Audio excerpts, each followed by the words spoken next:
आदाब नाजरीन, मैं हूं त्रिदीप रमन। संडे की सर्द सुबह एक बार फिर से हाजिर हूं हिंदुस्तान हमारा का ये संडे स्पेशल लेकर।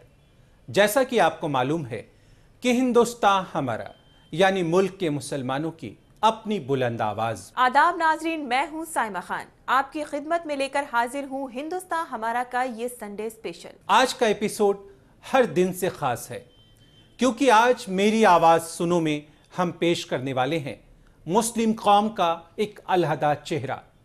हेल्थ और सैनिटेशन को लेकर उनकी फिक्रमंदी की एक अहम रिपोर्ट। एक मेब मुस्लिम बहुल गांव हरमथला अब हिंदुस्तान के प्रेसिडेंट से निर्मल ग्राम पुरस्कार के लिए नवाजा गया तो गांव के लोगों का चेहरा फख्र से खिल उठा। आज के किरदार में हम लेकर आए हैं फिल्म जिंदगी ना मिलेगी दोबारा और इसके एक अहम किरदार इमरान को। आइए आज के इस खास एपिसोड का आगाज करते हैं मेरी आवाज सुनो से और आपको रूबरू कराते हैं हरमथला गांव की एक दीगर कहानी से।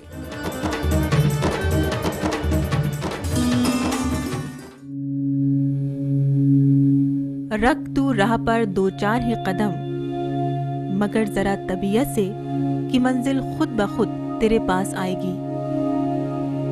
अरे हालात का रोना रोने वाले, मत भूल कि तेरी तदबीर ही तेरी तकदीर बदल पाएगी। तदबीर से तकदीर बदलने की ये कहानी है हरमथला गांव की। ये गांव सुलभ ग्राम नई दिल्ली से महज 62 किलोमीटर, ISBT से 82 किलोमीटर और मल्टीनेशनल कंपनियों के हब कहे जाने वाले गुड़गांव से मात्र 25 किलोमीटर की दूरी पर बसा है। यानी हरियाणा के मेवात जिले के अंतर्गत आने वाले हरमथला गांव की दूरी इतनी भी नहीं है कि उसके लिए दिल्ली दूर हो जाए, पर विकास और बुनियादी सुविधाओं के अभाव से ये छोटा सा गांव तब तक जूझ रहा था तब तक कि यहाँ रेलटेल कॉरपोरेशन ऑफ इंडिया और सुलभ आंदोलन के कदम नहीं पड़े थे। गुड़गांव और फरीदाबाद जिले के बीच बसे हरियाणा के मेवात क्षेत्र में 491 गांव हैं। यहाँ की आबादी में 60% मेव मुस्लिम और 40% आबादी हिंदुओं की है। महिलाओं में साक्षरता की बात करें तो 34% मेव मुस्लिम और 20% हिंदू महिलाएं साक्षर हैं।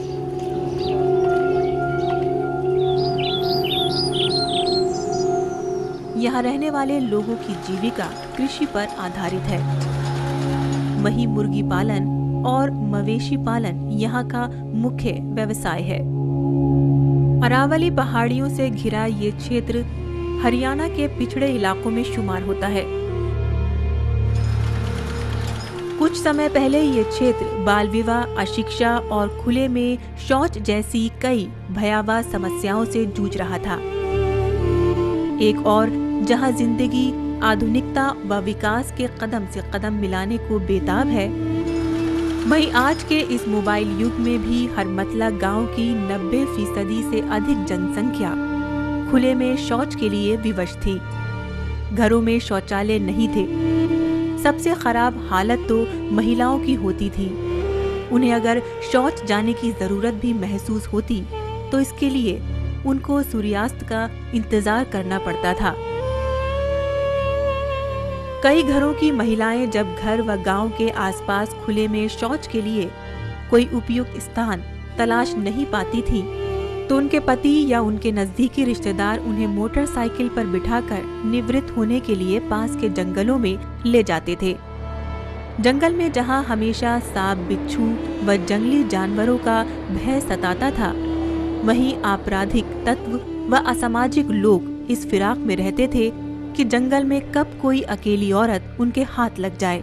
बरसात के मौसम में मैम इतनी प्रॉब्लम होती है कि अब की बार तो कम से कम खेतों में 3-4 फुट पानी हो गया तो रोड पे जाया करते थे बच्चों के साथ में लेके। वे स्कूल से आ जाते तो बाइक से लेके जाते थे 2-3 किलोमीटर की दूरी पर, तब भी बहुत परेशानी से जाया करते थे। गांव की कच्ची पक्की सड़कें हों या फिर गलियां, खुले में शौच के दुष्परिणामों से गांव वालों को हर जगह दो चार होना पड़ रहा था।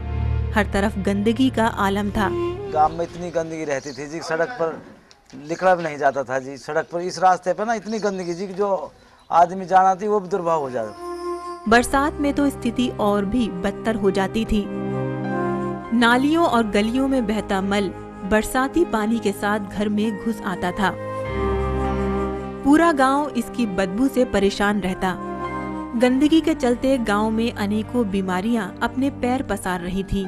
अधिकतर बच्चों को दस्त, उल्टी ज्यादातर लगती थी। मक्खी आती हैं, जो मक्खी आती हैं तो ये सारी मक्खी गंदगी पर बैठ के आती हैं और ये उसी बैठ जाते हैं हमारे खाने पर, उसको हम खा लेते हैं। यदि ऐसे में किसी महिला को दस्त आ रहे हों तो उनके लिए सबसे ज्यादा संकट का समय होता।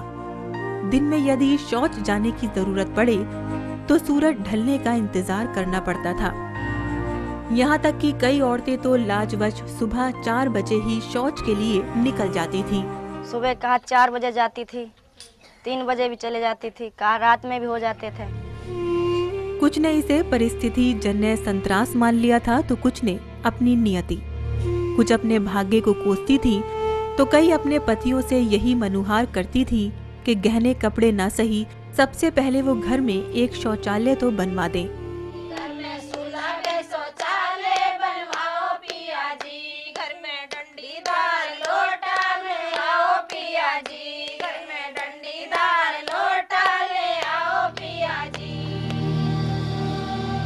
हरियाणा के हरमतला गांव में ऐसे भी कई लोग थे जो अपने घर की बहू बेटियों को बिना पर्दे के घर से बाहर नहीं निकलने देते, लेकिन खुले में शौच के लिए इनके घर की बहू बेटियों को बाहर निकलना ही पड़ता था।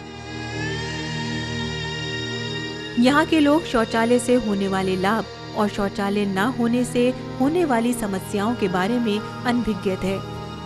लेकिन एक दिन भोर की पहली किरण इस गांव में एक नया सवेरा लेकर आई। अज्ञानता के इस अंधकार को छांटने का काम किया रेलटेल कॉरपोरेशन ऑफ इंडिया के वित्तीय सहयोग से देश की सबसे बड़ी एनजीओ सुलभ इंटरनेशनल सोशल सर्विस ऑर्गेनाइजेशन ने। इस कार्यक्रम के तहत सुलभ संस्था के कार्यकर्ताओं ने गांव के घर घर में जाकर लोगों को सुलभ शौचालय से होने वाले लाभ की जानकारी दी। गांवों में स्वच्छता अभियान चलाया, महिलाओं के साथ बातचीत की, शौचालय बनवाने के लिए उनकी मदद करने का आश्वासन दिया। और इस पूरी मुहिम में रेलटेल कॉरपोरेशन ने बढ़ चढ़कर सुलभ के समर्पित कार्यकर्ताओं का सहयोग किया। भारत सरकार ने का जो उद्देश्य है हर गांव में स्वच्छता लाना, हम भी उसमें इस डायरेक्शन में जो सुलभ बहुत अच्छा काम कर रहा है, बहुत सराहनीय प्रयास कर रहा है।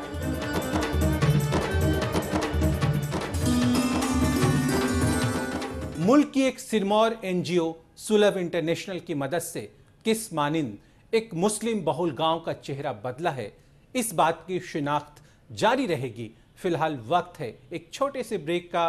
वक्त की धड़कनों को आप यूं ही संभाल कर रखिएगा, हम लौट कर आते हैं पल दो पल में। जो रेलटेल कॉरपोरेशन और सुलभ के साथ ये शौचालय उपलब्ध कराए गए हैं, ये सैनिटेशन के क्षेत्र में, स्वास्थ्य के क्षेत्र में और जो बीमारियां भगाने के क्षेत्र में भी ये काफ़ी अच्छा कारगर साबित हुआ है।